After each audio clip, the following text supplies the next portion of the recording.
Sons and Daughters of God for August 21st. The reading is entitled The Cross and the Law. Hosea 14:9. Who is wise, and he shall understand these things, prudent, and he shall know them? For the ways of the Lord are right, and the just shall walk in them, but the transgressors shall fall therein.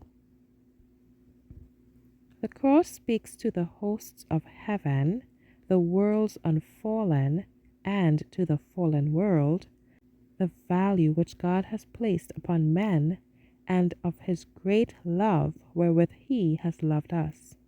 It testifies to the world, to angels, and to men the immutability of the divine law.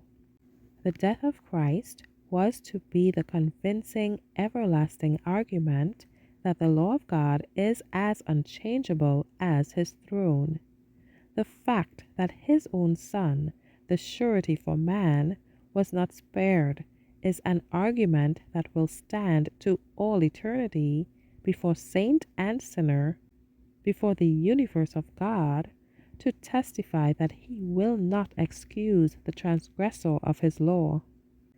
Every offense against God's law, however minute, is set down in the reckoning, and when the sword of justice is taken in hand, it will do the work for impenitent transgressors that was done to the divine sufferer.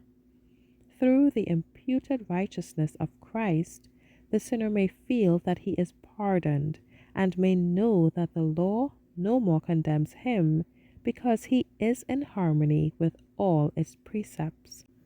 It is his privilege to count himself innocent when he reads and thinks of the retribution that will fall upon the unbelieving and sinful.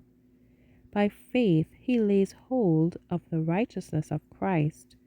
Knowing himself to be a sinner, a transgressor of the holy law of God, he looks to the perfect obedience of Christ, to his death upon Calvary for the sins of the world, and he has the assurance that he is justified by faith in the merit and sacrifice of Christ.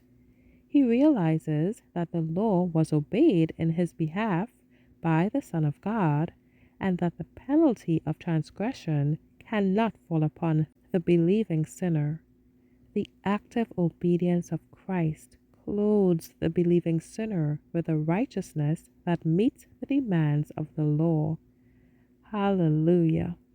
Thank you for listening.